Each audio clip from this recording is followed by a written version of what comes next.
See, I managed the pink Spartan over Smith and Wesson. Lost my brother, learned the lesson. Bottled up all my aggression. Took it to a campus where they allowing you to be expressive. Talking about a certain section. Birthplace of Tyson Beck. See, I managed the Dodge cases where them cops racist. Rose above my situation. Gotta be my mama's favorite. Young, black, and motivated. Young, black, and gifted. Thank God that I managed what some of my niggas didn't. Lord, I miss them. Do you label us a victim or suspect on suspect? Death on our doorstep. Dressed up in cone heads that's Forex with Gore-Tex. Hello, listeners and viewers. Welcome to The One, the show that's for the people, by the people. Man, I'm just so excited about today's show because we have some special guests that we met. I guess the universe or God just put us together. Just so weird how we went from a text message to where we are now as far as being around each other. But before we get started with our amazing guests, first I want to introduce co-host Jonathan, that guy. What's happening? I want to introduce Jasmine Brown. Hi. And Jasmine's mother, Michele Boyd. Hello. And the reason I said mother, just so you know, listeners and viewers can see this is a family operation. Like, this is how it's supposed to be, right? Yes. This is definitely how it's supposed to be. Our guests today are the founders. Michele is the founder of Bring On Your Dreams. Now, here's something that I just found out a couple seconds ago. Michele Boyd, the B-O-Y-D, is actually Bring On Your Dreams. And I just think that just blew me away. Like, now that's thinking outside of the box. That's great. And I won't even begin to try to explain what Bring On Your Dreams is about. I'm going to leave that up to the founder and the master of her movement, Ms. Boyd. So can you please share with us what Bring On Your Dreams is all about? So I started Bring On Your Dreams because I wanted to be able to transform the lives of women who are in challenging life situations, especially women living with HIV, to provide them like with supportive services and emergency assistance and housing, you know. Wow. I wanted to be able to help women like I was helped. Nice. So, because you've just answered the question for me, kind of, because at first, you know, I know that it's I thought it was specifically for women with HIV or AIDS, but no, it's for any woman that needs help. Yes. Now, my vision originally started with women that were with HIV and AIDS, but living in Rochester and when I was living in Florida, I've seen other women in life challenging situations. So like I experienced a young girl that got brought here and then left here, and she was pregnant, 19, pregnant, and had a 2-year-old, and she went to she had to go and stay in one of the shelters here, and DSS, you know, took over, but then they were pushing her to get out. And with them pushing her to get out, she had to take a place that when that they said it was okay for her and her 2-year-old to go to, but then when she delivered the baby, they almost didn't let the baby come home because they said the place was not suitable for the baby to come to. You know, so that's why I wanted to. I've seen, and she had to go back into the shelter again, out, you know, and then they rushed her out again. So I wanted to form an organization and have a place where they can stay until they find safe and affordable housing, not just pushed out because DSS is going to stop paying and then you're going to be out on the street somewhere else. Back to square one. Yes. And one I like from hearing what you just said, it reminds me of We Are One, and what we just want to help people without all the red tape. Yes. You know, without people having to jump through hoops, without people having to go through that. Because some people, they can't figure all that out. They just need help, and they need help right now. Right. Jasmine, Yes. what is your role with Bring On Your Dreams? I am the vice chair. Oh, okay. All right. Go ahead. Jasmine Brown doing big things. Yes. I'm the vice chair of Bring On Your Dreams. ever since I was a child, my mom pretty much had her own Bring On Your Dream shelter. She was always bringing people into our home that were homeless, people that would come to the church without a place to stay. One of my sisters had to give up their room. We would bunk up. Wow. She just, this always been her heart. And it's been passed down from my grandma to her. And then I started having my own homeless shelter. So it's kind of like we, not really my own homeless shelter. I mean, taking homeless people in. So this is a way that we can be able to help people that have immediate need without, all the things that comes along with moving people in your home, and also with all the red tape as well. So that's what made me really want to get involved in this. This is my mom's vision, but we also both enjoy helping women, and I focus on the younger women. She helped all women, but we both in some way help women. So that's why I'm here. Miss Boyd, do you know how lucky and blessed you are to have your daughter be a part of? You know how hard it is to get your own child to be a part of something? I tell my son all the time, like, yo, man, learn this. We going places. He won't do it for nothing. No, but it's not just her. She's physically a part of it, but I have a trans son that lived in Minnesota that he would do the website, try to help with the website. And then I have another daughter that lives in Tampa that she is a braider. She has her own business, does very well because she does like football players and those, professional football players like Buccaneers and those people. And she'll send money when there's something, when there's a need, like when we needed, we were trying to do a fundraiser before it shut down, and we needed a plane ticket. Here, Mom, here's the money. Whatever I said, they do help with my vision. So with you having relatives in other cities and stuff, is it your goal to have these Bring On Your Dreams facilities in those other cities as well? Yes. I don't want it to just stop here, because I experienced homelessness in Georgia. I experienced homelessness in Florida. You mean personally experienced? Yes, right, personally. Okay. And tough times. Right. If it wasn't homelessness, it was really hard times. And my kids, they came up through some of them. Right. I mean, there were some times when we had to eat. I took flour, water. I had $5. I would get some flour, some water, and some syrup. And we would make flapjacks, and that's what we would eat, and a 5-pound bag of potato and oil.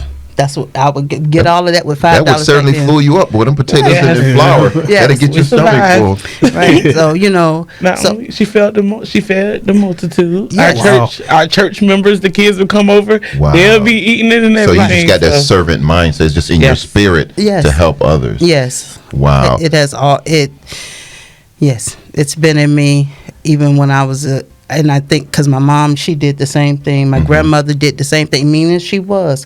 Nobody was going hungry. No one was not going to have a place to stay, and even the heart to help. My grandmother had a heart to help people living with HIV even before you did. I did. Wow. Even before I did, because I remember, and I have to tell people, like when like some of my peers, and I know I didn't say it, but I am a person living with HIV. But I remember before I knew that I had HIV, there was this one lady that was on crack that would come by the house, and my grandmother would feed her, and she would let her come in and use the bathroom, and we knew that she was living with HIV, and I would have a fit. Why are you letting her in here to use the bathroom? And she was like, well, if you have a problem with it, there's some bleach right there, and just clean it. Clean it yourself. Right. But it just let me see her, her heart, and then it made me look at, that, hey, when you're in those shoes, now look at how you treated someone. And so I understand it from all ends. Right. From Absolutely. experiencing it and also being the perpetuator of stigma. So, wow. We want to touch the woman at every level, physical, spiritual, emotional, whatever they need, whatever we want to use a person-centered approach that you come in, we figure out what your dreams are, help you figure out what your dreams are, And then once we do that, then we work with you to help you accomplish those dreams. Yes. That's Well, powerful. just for our viewers and listeners, a little background on how we met. Okay. I guess the house that you guys have, I guess, has been for the past 4 years. People have been promising to come and help. Yes. People have been promising to I can't even say to fix it up because the house is nice. Beautiful. Beautiful. I was like, yo, this facility is great. Like, I can't see much that they need. Right. And you guys have been dealing with different people for 4 years to be exact. Almost 3. Yeah, Yes, 3. and we heard about it, and because we're action only movement, like yeah, absolutely, we'll help right away. Yes. And I think earlier, Thomas spoke about that. He mentioned this, like we heard about it on a Monday. By Saturday, we announced. Yes. Yeah, we Yes. yeah, we heard about it Monday. Like, okay, absolutely, we don't play. Let's go. Yes. Yes. Let's get this facility. Let's help her bring on her dreams. Yes. Amen. And great facility, great house. By the time I'm sure when this podcast airs, it will be open. Yes. Yeah, it will be open. I noticed in the facility, you also like there's bedrooms where people can actually come and stay. Yes. I saw the 2 oven stoves where definitely you're going to be feeding people. I like the size of the backyard. You can do the barbecues. Just you can tell just from your passion, your drive, and you were blessed to get that house that you can do great things soon. Yes. Great things Right. soon. And we call that Dream House 1 because that's just the first. That's the beginning. Dream House 1. I like that. Yes, that's Dream House 1, and hopefully, my further vision is to have like an apartment complex Wow. where you can have because I don't know if you've seen a lot of Rochester housing stock. No, So not really. Some of that stock, the housing stock that's available for people who are less fortunate, is not really that well. A lot of the inner city is being torn down because the houses are raggedy. Because of gentrification and they're moving all the new apartments and all that in. Right, and the ones that are still there, some of them are. Because like the reason why the girl, they didn't want to let the baby come on because it was rodent infested and roach infested. But they knew that when the inspector passed it for her and the 2-year-old to move in there.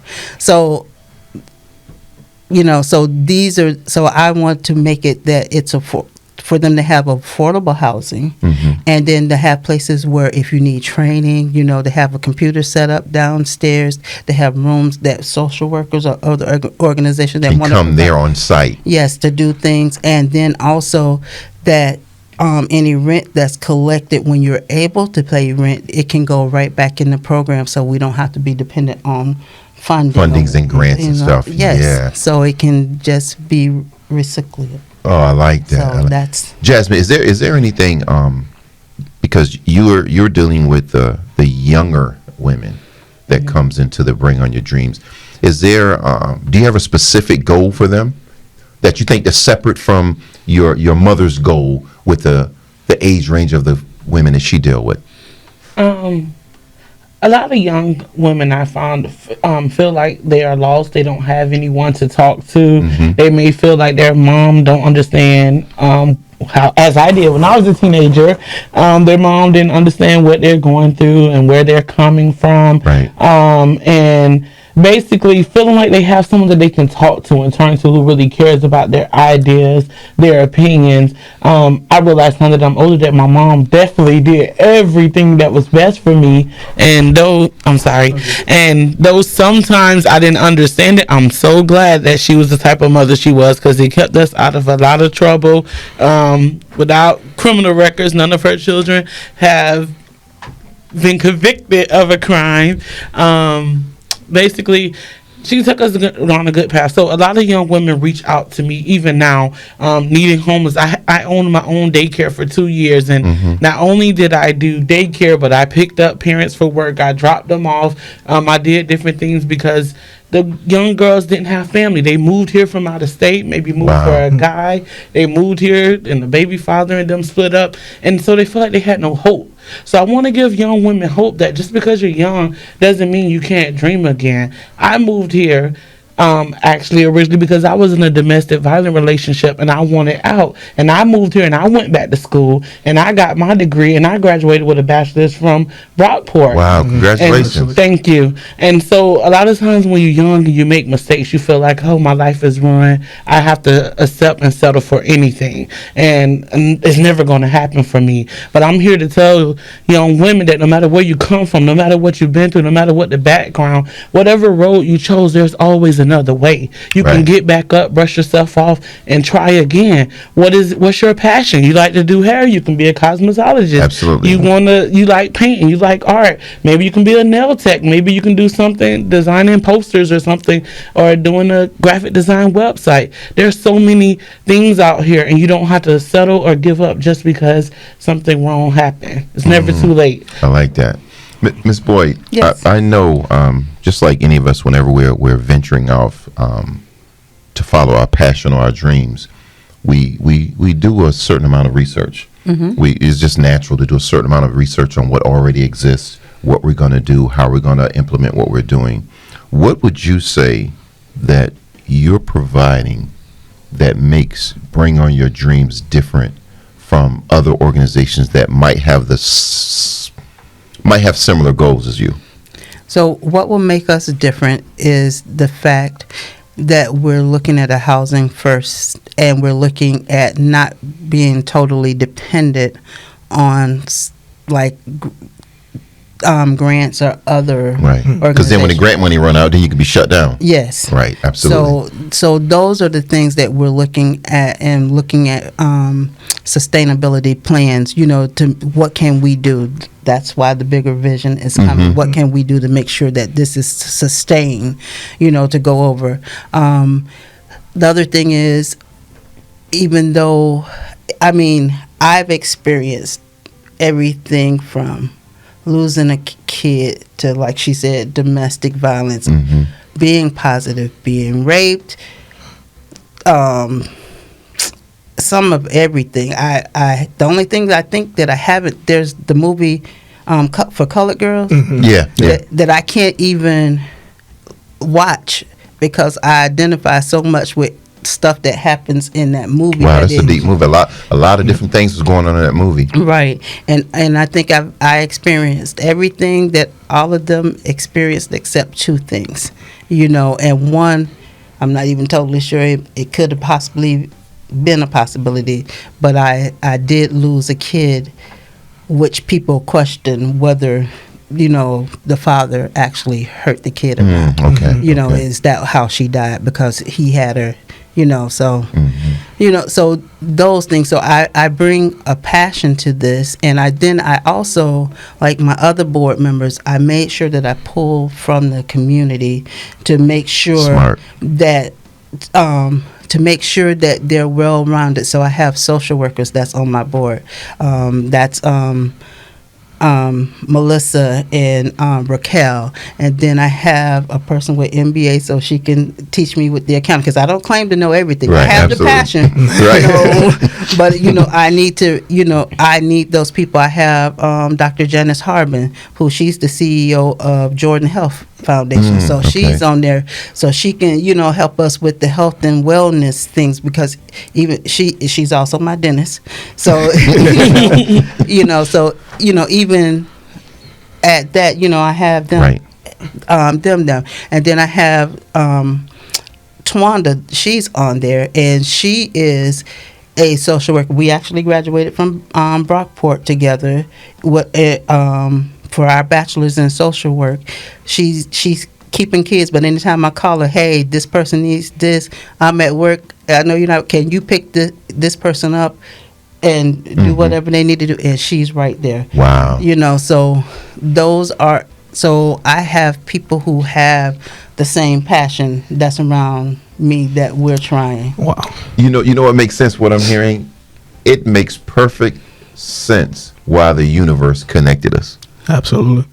Because I can hear your passion, your drive from both of you. It's just your willingness to help people just to help. Yes. Just it. That's it. That's your only drive. Somebody needs something. I ain't gonna ask a million questions. No. I don't care why. I don't care what.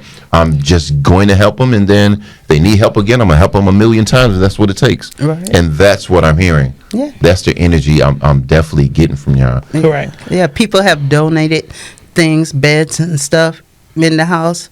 I know it's on there now, but I've given away stuff that was there beforehand. For people that needed it. Because the house is not up and running, why is it going to just sit here? Right, You know right. what I'm saying?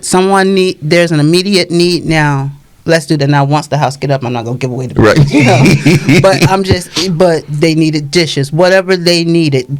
Someone had gave us a really nice couch set. Guess what? Someone needed it. And you gave it away. I gave it away. Wow. And that's the thing. It's like, let's meet whatever the need is if we can't. And then I also make connections, and we also partner with Action for a Better Community. And I was doing that before I started working with them to do a women's support group. But that one is for women live with HIV, but we're looking also to start it for other women.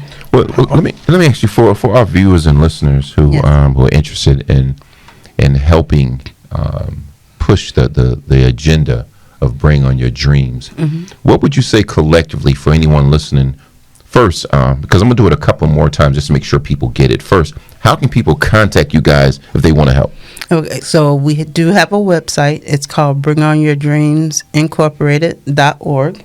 So they can go to the website. They can have that way. And on there's a form if you want to volunteer, however you want to assist. If we have like the Amazon wish list, Walmart wish list, I think it's on there. You know, That's different smart. things. That was smart to do that. We have Cash App. We have PayPal.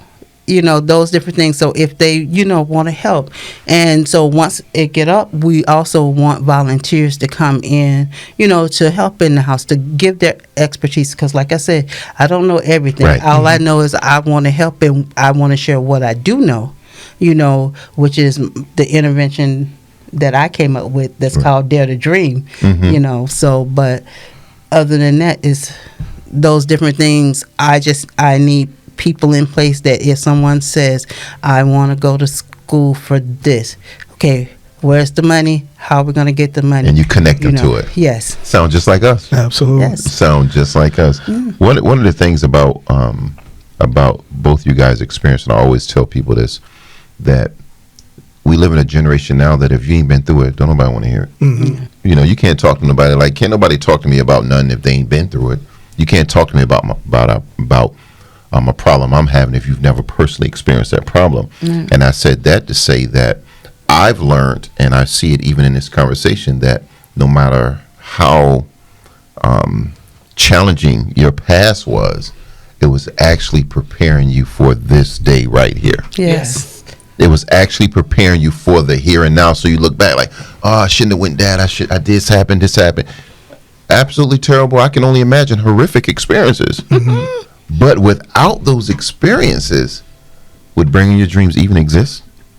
No. Without me, because I used to because at the time when I found out that I was living with HIV, I was like, because when the guy raped me, and the family said that, oh, that guy has HIV. And I'm like, oh, I'm not worried about it because God got me. Right. And so I'm like, I wasn't worried about it. And then when I found out I really did have it, and I'm like, well, how did God let that happen to me? And it took me about 17 years to figure out why God let it happen to me, because everything now that I've experienced, like you were saying, I'm able to use and to help someone, even in the fact of being to the point of death. Like when I moved to Rochester, I had 11 T cells, and my immune system was operating at 2%, and they were ready. I was supposed to be dying. Yeah. And so when I came here, ended up finding a good healthcare team, and they got my health back together. Oh, that's good. That's good. And then that's when while I was laying in that bed sick, I started with online classes at MCC. And I got my associate's degree. And then after that was finished, and that was in business administration. And then I went on to Brockport, and I was supposed to be going for accounting, but because of the care team that I had, it's like, no, I want to learn. I want to do social work so I can be able to help others. Wow. Right. And so then I went on to Brockport, got my bachelor's in social work. And so then I'm like, but I want to, part of my dream was, because there was a movie, and I'll tell you about it later if we have time, that made me dream. And my dream was to own my own nonprofit organization. But I'm like, I need to know how to run that, right, and absolutely. what I need to do. And I continued in Brockport for my master's program. I took public administration with a nonprofit track. Now, it didn't teach me everything that I wanted, because it really was teaching you to work in government. But one thing that it did teach me is to tap into the resources and the people that you have around you, and let them use their expertise. Right. So if I didn't learn anything else from that, I learned that. And so, Ms. Boyd, Yes. I don't want to get off track, but is the movie that you're alluding to, because I see it in you, The Last Holiday? Yes. Really? How'd you guess that? That's that guy. Because it was something that you touched on. She was misdiagnosed with terminal with Queen illness. Latifah. Yes, and she went and spent all her money. Oh, go ahead. I'm sorry. Go ahead. No. And I saw that in you, to where I'm like, even though she got that bad news, it didn't stop her. She went on to create something by the end of that movie that nobody ever seen before. She lived out her dreams. Yes. And so I want to ask you both this question. What is it inside of you that, many people don't see that, allows you, okay, you've completed your master's. You both, graduated from Brockport. So did that guy as well, too. Yeah, but it ain't about me. and so with being, in relationships with men, because I'm a young man. And so what I want other young men to understand is that, look, it's real out here. I have friends all the time that may joke about, sexual assault. Every woman I've ever dated has been through a sexual assault situation, and I don't sugarcoat that.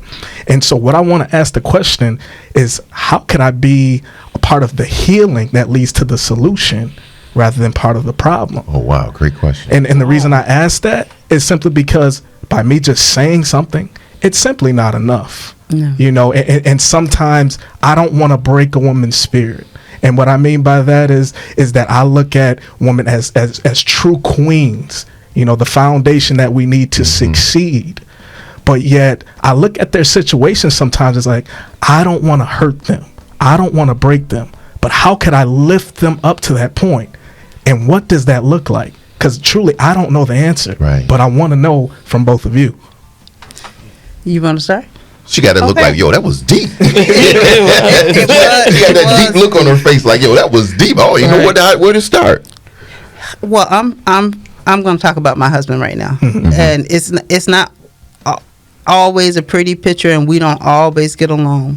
But one thing that I know that he does is that he does support me now.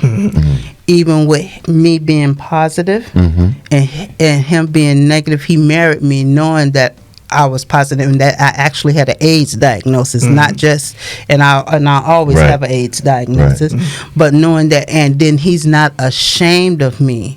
And when I have my moments, because I still do have my moments, he's right there, Michelle, what can I do to assist you?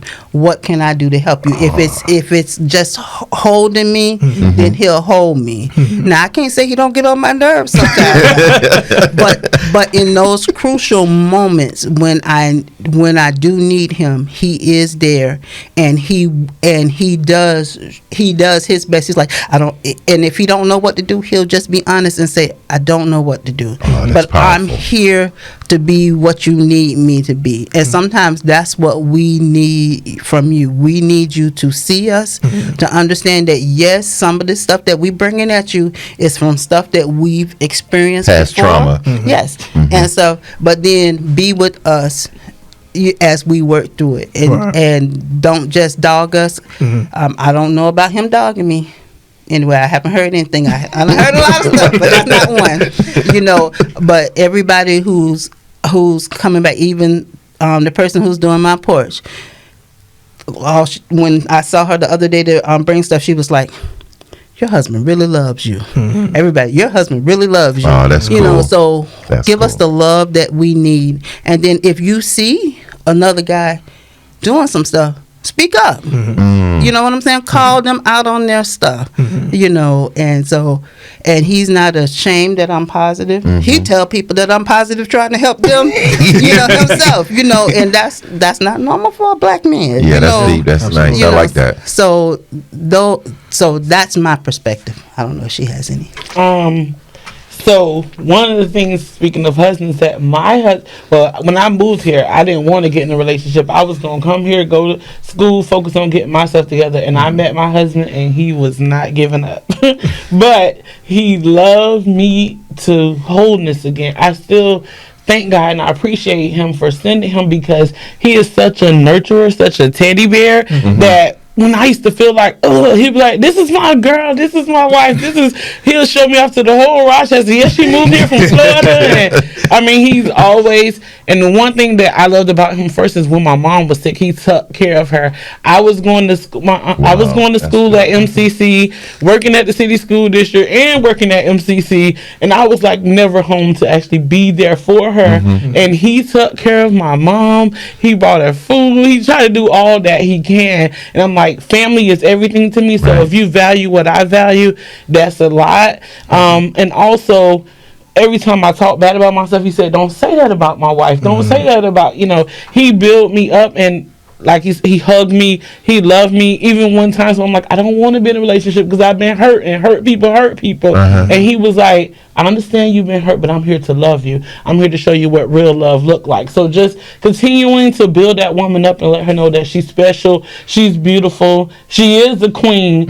It really makes a difference. And I know for me, he'd been to all of my graduations. When I was in school, he'll meet me at the college, catch the bus before we had a car to meet me there, so I didn't have to go home. And he showed me that he was supportive of my vision, of my dreams. And even when I did my daycare, he was my assistant. My husband was. So Wow. I thank him for that. And even today, he wanted to come for my mom. He was like, "Oh yeah, I want to be there." So for me, that matters, to show that you support a woman. You build up her self-esteem and show her that she's a queen. You know that she's been through stuff. Every person has a story. Everybody have something they've been through, whether it's very traumatic or a little traumatic, but their experience is their experience, so it may be big to them. So listen to her, know what she's going through, and from that, just love on her. Just love her. Sometimes it takes waiting a while. Sometimes she may attack you and don't even mean to take it out on you, but she just, get out of my face, I'm having a bad day. And just understand that that's women. We are emotional creatures, and sometimes we act out. And you know, it's something you said that's going to stick with you when you said her experience is her experience. So you just got to look at it for, not for how you feel about her experience or how valuable you as a man think it is. Just look at it separately. Like, this is her experience, so let's just focus on how she's personally feeling about her experience. I like that. That was deep. Ms. Boyd, what are some of the services that Dream House One will provide? So some of the transitional housing, it can be if you need to stay there, or emergency housing if you need to stay there.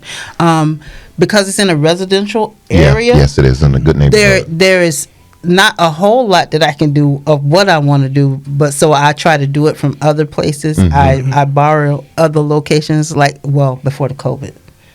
You know, so we will take in women with domestic violence, living with HIV. You just experiencing homelessness. You need respite. Because sometimes you just need to get away. I remember before I moved here, when I was going through really bad depression, and I used to be suicidal, and sometimes I would go and down in Florida, they would Baker Act me because I said I'm feeling suicidal, and I have a 3-day break into the mental institution place. They'll just sit me there, watch me, because I had said I was suicidal, watch me for one night and then make me stay for 2 more days and then let me go home. And it was just that break that I need, but it was scary in there because it was some people who really had some really issues. Yeah, issues, wow. And they were like dangerous and scary. And so sometimes a woman just need a break. So if you just need a break, I want to be able to provide that break.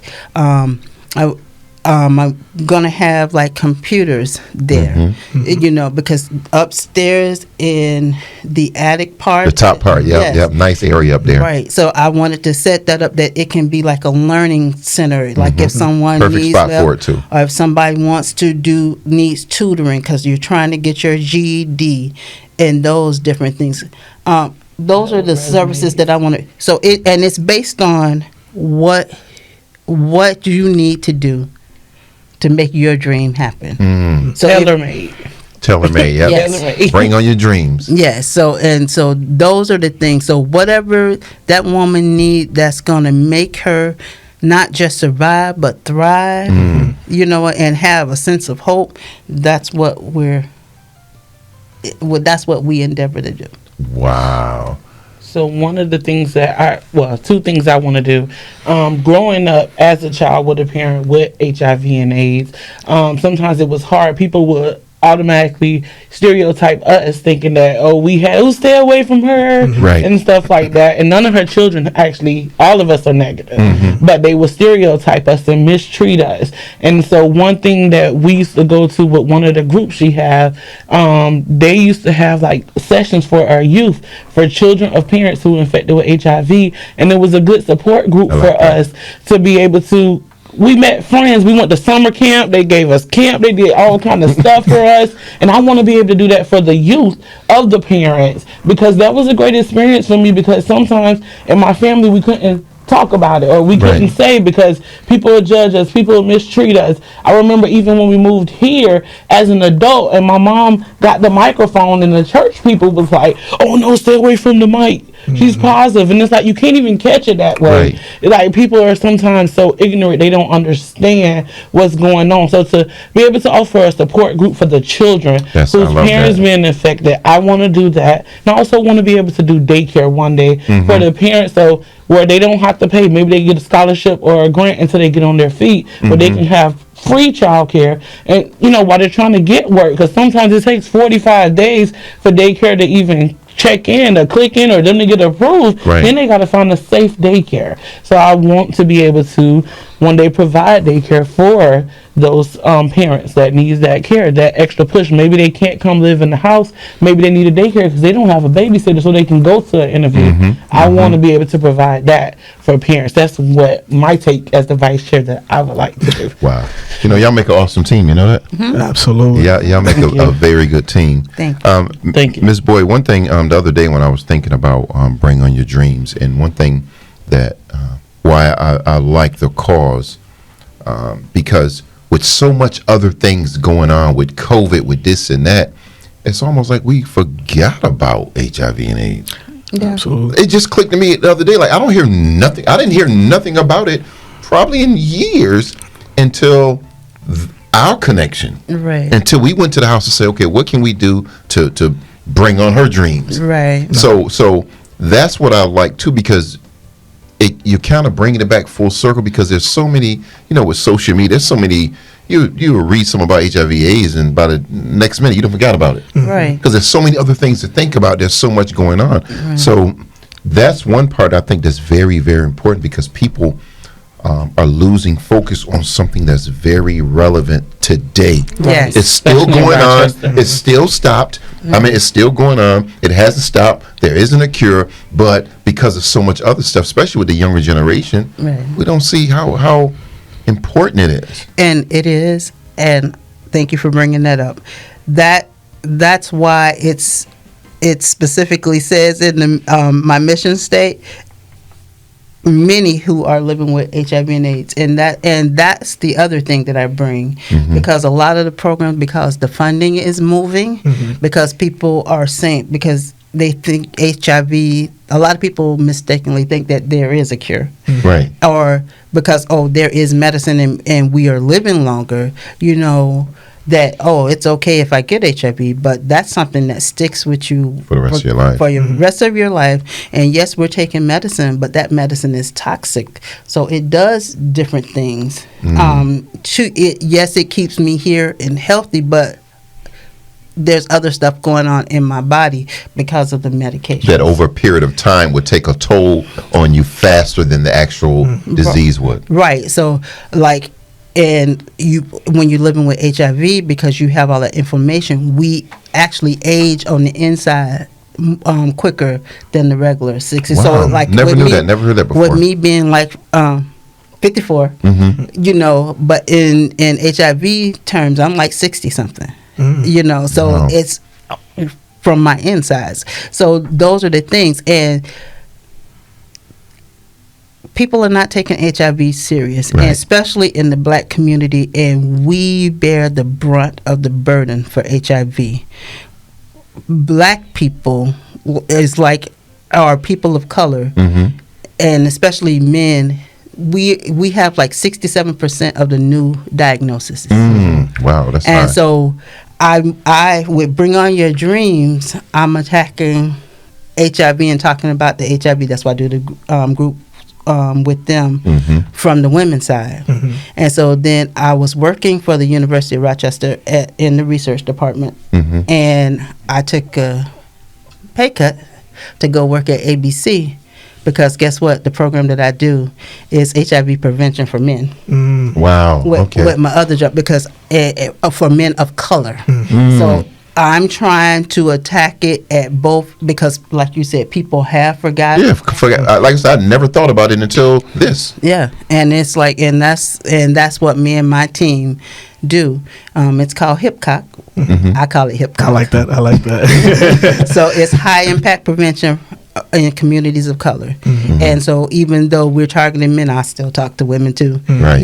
Just to know that HIV is still out there alive and kicking, and some of the diseases like KS or Kaposi sarcoma, which was the AIDS defining cancer. I don't know if you guys No, I've heard of never that heard movie, that Philadelphia. Yes. Yeah, with Tom Hanks and absolutely. With them purple lesions, it's making a comeback in our young men. Wow. You know what I'm saying? And stuff, and it's people dying at 27, 29, which we had moved away from it, but because people have forgotten And about got it. lax with protection and all that. Yes. It resurging, Right. making a comeback. Right. So And one of my closest friends got diagnosed with HIV at 19, 20, thinking that he was just having a good time. Thinking he was, because that age you think you're invincible. Yeah, he thought he was just having a good time, and I was with him. And the crazy part is, we went to get tested just to get a free gift card to Tops, and that they was giving at Bullhead Plaza. And we just wanted the gift card, but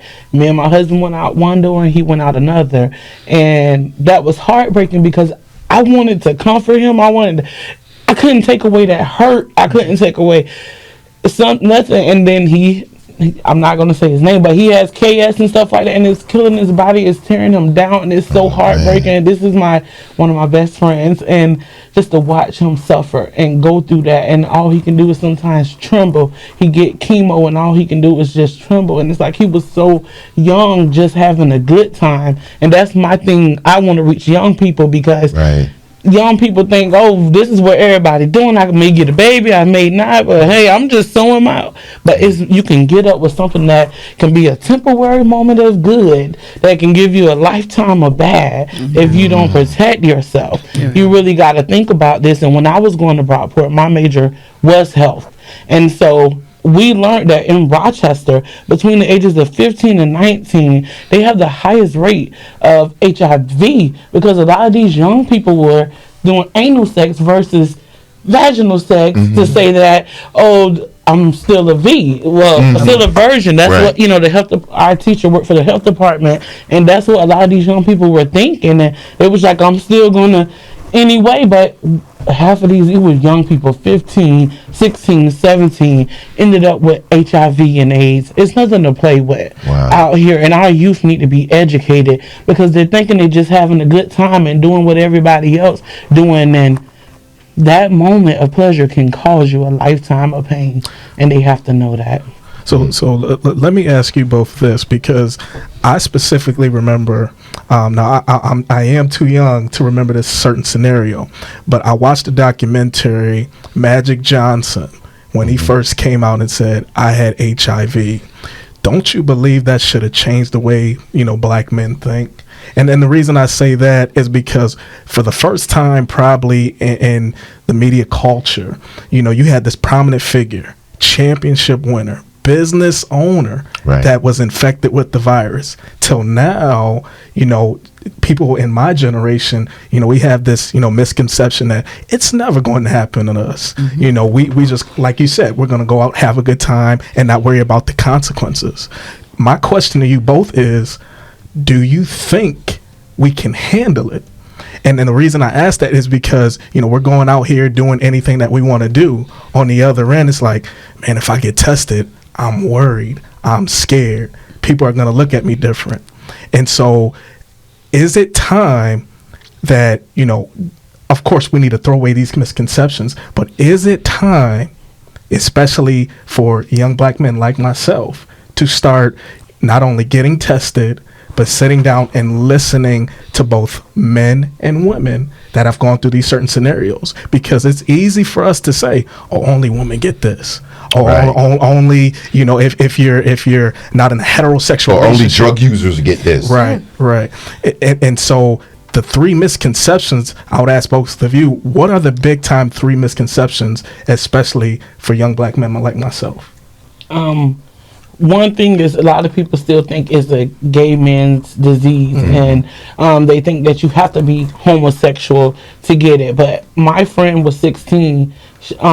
She lost her virginity and got it from a guy that she knew since he was a kid. Like, they grew up together as kids, and he was born with it and didn't know, and his mom never told him. And so the first time they had relations, she ended up pregnant and ended up with HIV.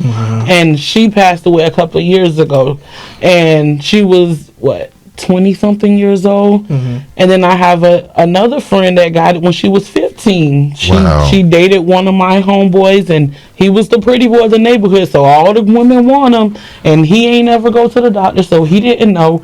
She ended up pregnant. When they tested her, she ended up positive, so they was able to give the baby a shot, so the baby didn't have it, but she still has it, and she still fight with it. And to this day, she sometimes break down and cry. She's like, this not fair to me. Like, I can't have a regular life. I can't date who I want to date. I'm so afraid of affecting some. Even if we use condoms break. And she cries about it. She's like, I made a mistake when I was 15, but now I have to live with it for the rest of my life. So we got to think about that when we're young. It's easy just to lay and play, but you got to think about what's going to happen the next day. Right. It's easy just to lay and play, but you got to think about what's going to happen the next day. Yes. That's deep. I love that. Sorry. No.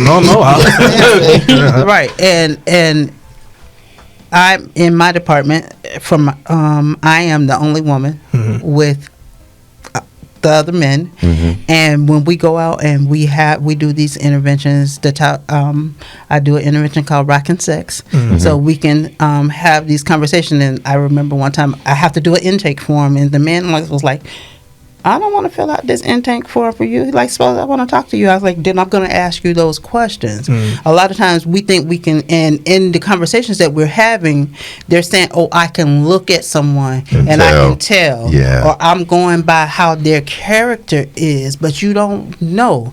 And I even had one gentleman say that, hey, what I do is I take them to the health department and we just get a test, and once I see that negative test, I'm good. I'm like, but suppose she didn't tell you the truth and didn't tell them the truth that she had sex in the last 10 days and didn't tell you with somebody else. And the test is not reading that she's positive. You just looked at that negative test and chose not to use protection to protect yourself. So it is a lot of things that, and this is in older and younger men, because we do the spectrum, and these are the things. It's like, okay, I can look and I can identify.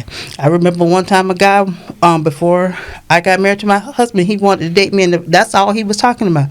Oh, I can't be messing with nobody that has HIV. I can't be. And so we dated or whatsoever. We didn't have like relations. And then when he wanted to take it to the next level, and I'm like, then I had the conversation. I'm like, you remember you said that you can't, mess with. I'm like, well, I'm that person. And then guess what? He changed his mind. We used protection, and he wanted to marry me, but I didn't want to marry him because he was too young.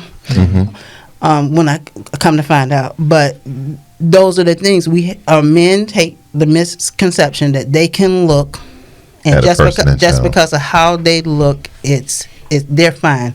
They don't have HIV. They don't have STDs. They don't have nothing. And do you know the rates? Have y'all seen the rates of STIs, gonorrhea, chlamydia? That's in Monroe County. I can admit, I definitely haven't. We top New York City, and we don't even have as many population. People. Yes, we top New York City now with the rates of, and so when you have gonorrhea, chlamydia, any STI, that opens you up for HIV. That makes you more susceptible, because those T cells that is supposed to be fighting to keep you from getting HIV, they're fighting another disease. So guess what? So it makes you more open to catch it. Yes. Wow. So use protection. Now they have PrEP. Which is, y'all know what PrEP is? No, I think I've seen the commercial where the dude be dancing. He said, "Take PrEP." Yes, but it's not just. And that's another. People think that PrEP is just for gay men. No, it's for every man. Because that's the way the commercial make it seem. Yes, the commercial. That's exactly what makes it seem for gay men. Right, because that tends to be where the highest rate of infection is. But guess what? But they're still are being misconceived, because every man that sleeps or has had relations with a man does not consider themselves gay. So that's another thing. Yeah, that's a whole nother thing. How could you not? Other people may look at them as gay, but they don't consider But internally, they don't consider themselves gay. They just had that one experience, and that's it. So, and that's how it's getting to the women, where the women are having a heavier burden. So we just have to protect ourselves all around. There are treatments out there, like I said, to keep us down, but if you don't have to get on it, you don't want to get on it. But so that means prep yourself using PrEP, or if you happen to have a relationship with someone that you don't know what their status is and you scared, go to that emergency room within 72 hours and let them put you on PEP, which is a post-exposure. And it's a series that will keep you from getting HIV. Wow. And even with your friend, she doesn't have to worry if she's undetectable and she's on medicine. Now, the science supports that undetectable equals untransmittable. So that's how my husband has been able to stay negative these whole 20 years that we've been married. He's been able to stay negative, and all because we use protection, but I'm also undetectable. That's why they didn't even want to put him on PrEP, because the science support that he didn't need PrEP, because I'm no longer able to pass it to him because I stay on my medicine and I stay undetectable. Wow. And I have a question, and I don't know if it's probably not a rumor, but a lot of times you hear that a lot of the HIV and AIDS are coming from men who have relations with men in prison, but then come home and have relations with women. Is that true? I have not seen research supporting that. Oh, really? I have not. Have you ever heard that before, though? But yes, I have. I have heard it, and it could be possibly because I do. But I do know they do have what they call housewives. In there, and then they come out, especially if they've had a longer time. But it's not even about the people in prison. It's people on the street, right here on the street, who's never been to jail. Yeah, right. that does that. So don't just put it on the prison people. Right. You know what I'm saying? It's just, if that's their feeling, that's their feeling. But that's why I tell the women that you have to protect yourself too. You know, if you got to slip and go get you some prep, because if you're worrying about domestic violence because he don't want to use a condom, do the condom negotiation. It's everybody's responsibility to protect themselves. The only people who possibly can get away with it is a person who's been raped. You know what I'm saying? Because they've been taken against their choice. You know. So, I have a question. Yes. What is condom negotiation? Okay. Condom negotiation is when you're I just heard you say that. I've never heard that before. Oh, I'm sorry. Condom negotiation is when you're talking to your partner. It's like, hey, I need you to use a condom. Oh, guess what? It don't feel good. And then guess what? Well, guess what? If you want some, I'm going to need you to use it. And, oh, I can't feel. Oh, guess what? They got ultra sensitive right here that it feels like there's nothing between us. You know, it's different ones. Or they got rib for your pleasure. And if you can get the ribs on the inside and the ribs on the outside. So, you know, so there's different condoms. You just have to negotiate, okay, what we're going to use, what are we going to do to protect ourselves? Not just from HIV, but from STIs and else. yes. Wow. Let me ask both of you before we close out, especially, let's start with you, Jasmine. For Bring On Your Dreams and this whole world of people of color taking more ownership and the steps they need to take to be more protective, what would a perfect world look like for you in your work and what you're trying to do? And what I mean by that, like, what would you like everyone to actually be doing?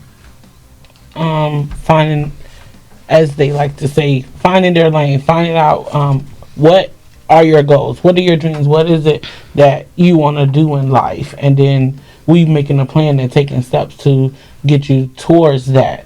And also getting education, learning about condom negotiation and different things that you may not know about. So learning about your health, taking good care of your health, making sure that you're together and you're whole. And that means mentally, physically, spiritually, financially, emotionally, whole in every way. Okay. And what about you, Ms. Boyd? What would the perfect world look like for you? So I'm going to read my vision. Absolutely. You can Because read all, what is it, 2-3 pages? No, I'm you can not read all of them. My vision is, and I wrote this vision statement and just got my board's approval. And I'm going to change this we to I. But I dream of a world where women in challenging life situations, especially those living with HIV and AIDS, have all barriers removed that limit the ability to live healthy, productive lives with dignity. I am committed to seeking systemic solutions, not just this surface stuff. Yes, we want to help them make that, but then we need to change these systems that's in place, like go vote. You know, in any election, go vote. Right. You know, because I know this may be aired past the but you still need to vote. To the root causes of any human rights or economic justice, social economic injustices. We want to make sure that they're righted, and we want to help. I want to help to achieve ultimate wellness, like she said, which includes the physical, spiritual, and emotional well-being. Also, safe and affordable housing, access to quality health care, because we know we have issues with that still. Yes, absolutely. Educational Opportunities, economic justice, freedom from violence, and freedom from stigma. So that's my ultimate dream. If a woman can achieve that, you know, I'll be happy. And if I can help just one, but I want to help millions. Yes. Yeah, you want to help billions. Yes. All I can say is I love what you guys are doing. Myself and my team, you have us, just give us a call. Yes. And you've already experienced that from the first time. Like, Yes. yeah, we there. Yes. You ain't got to call us a million times. It ain't no, I'm just checking. No, if we there. Y'all No. early. Full force. There, the access code, the did the walkthrough, all of that stuff. So yes, And so definitely, we really appreciate you guys. Yeah. Thank you. You know, Thank for you. doing that. I mean, just to know us just from a text message, and to really get in touch, and feel the vision. Yes. And to be willing to assist us with the vision, we're really grateful, even for this time right here. Yeah, absolutely. Like, absolutely. And I'm gonna say it again, we don't play. Yes. Like, we just go. Like, we ain't got time to be sitting around talk. We just go, and as our movement grows, which it is, and no matter what it is, call us. We there. Yeah. Once again, you ain't got to call us a million times. As a matter of fact, you ain't got to call us. Do what you did, text us. You don't even have to call. Well, that's our show for today. Bring on your dreams. I don't know if you want to give out the address yet, but when this airs, you guys will be open. So I don't know if you can give out the address of where your facility is. It's 124 Keller Street in Rochester, New York. Great location, a lot of space. The setup is real nice. And tell us the website again. BringOnYourDreamsIncorporated.org. Excellent. That guy, you have anything you want to say before we leave? This is what unity and being one is all about. Absolutely. If you're looking to be comfortable, do not join us. Right. Because we're touching areas that's uncomfortable, and Bring On Your Dreams is just the start of where we're going to take them. Sound like a professional, didn't he? Well, that's our show. One mission, one family, one love, and we out. Now my shit is all set. I found my pace. Now these brush me. Got $1 million smile. Started with some buck teeth. Show you how to get it now. Bet you niggas trust me. Young black with a gift. Must be. Oh, we got new names. You gotta add with a gift. Add with a gift. Add with a gift. Oh, we got new names. You gotta add with a gift. Add with a gift. Add with a gift. Like Clancy with a gift. T Dan with a gift. T.Y. with a gift. B Will with a gift. Shia with a gift. Kyle with a gift. Claude with a gift. We all with a gift. Like.